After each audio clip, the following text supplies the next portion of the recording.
Isso não é preguiça. É exaustão de existir. Você não acorda sem vontade porque é fraco. Você acorda cansado porque já acordou assim muitas vezes antes. E cada dia parece exigir mais do que você tem para oferecer. Você tenta explicar, mas as palavras não encaixam. Não é tristeza clara, não é falta de ambição, não é desânimo comum. É um cansaço que não passa com descanso. Um peso que continua mesmo quando nada aconteceu. Você continua indo, mesmo sem saber exatamente por quê. Segue a rotina, cumpre o básico, entrega o mínimo necessário para não levantar suspeitas. Por fora, parece normal. Por dentro, é sobrevivência. Existe uma diferença entre não querer fazer algo e não ter mais energia para sustentar a própria existência. Mas quase ninguém percebe essa diferença. Então você também aprende a não falar sobre isso. Você começa a se chamar de preguiçoso, de desmotivado, de problemático, porque é mais fácil culpar a si mesmo do que encarar o quanto viver tem pesado. Talvez você já tenha tentado se forçar a sentir algo, a se animar, a encontrar sentido em pequenas coisas, mas tudo soa distante, artificial, como se você estivesse assistindo à própria vida de fora. Os dias passam, não são ruins o suficiente para justificar um colapso, nem bons o suficiente para te fazer querer ficar. Eles apenas passam. E isso cansa. Você não está parado porque quer. Está parado porque não sobrou impulso, não sobrou curiosidade, não sobrou fome de futuro.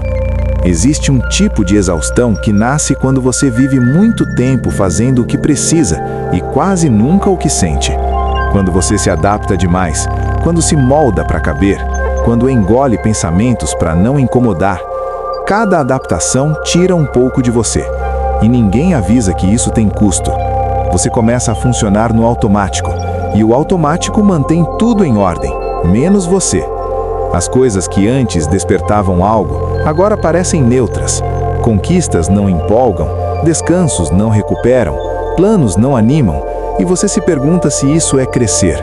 Se a vida adulta é apenas aprender a aguentar, se existir é, no fundo, aceitar esse desgaste constante. O problema é que ninguém ensina a diferenciar maturidade de esgotamento. Então você aceita, segue, empurra mais um dia, até que um pensamento começa a aparecer com mais frequência. É só isso? Não como um grito, não como um grito de aflição, mas como uma constatação fria, silenciosa.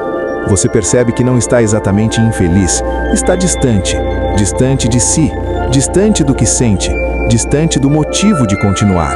E ainda assim, continua, porque parar daria mais trabalho, porque explicar cansa, porque mudar exige uma energia que você não tem. Então você permanece, meio presente, meio ausente. Existe um tipo de solidão específica em sentir que ninguém te entende, porque ninguém vê o esforço que é simplesmente existir. Não é o esforço de produzir, é o esforço de se manter inteiro quando tudo em você está cansado. Você não quer desaparecer, só quer parar de carregar esse peso invisível. Só quer um descanso que realmente funcione, um silêncio que não doa. Mas enquanto isso não vem, você aprende a endurecer, a sentir menos, porque sentir demais virou risco. E assim, pouco a pouco, a exaustão vira identidade. Você não diz mais, estou cansado. Você apenas é. Talvez você não esteja quebrado, talvez não esteja perdido, talvez só tenha vivido tempo demais sem espaço para ser quem realmente é. Isso não é preguiça, não é falta de vontade. É o resultado de existir por muito tempo sem se sentir visto, sem se sentir inteiro, sem se sentir em casa dentro da própria vida. E reconhecer isso não resolve tudo, não traz respostas prontas, mas muda algo importante. Porque quando você para de se culpar pelo cansaço que a vida te impôs, talvez, pela primeira vez, você pare de se destruir em silêncio. E isso já é um começo.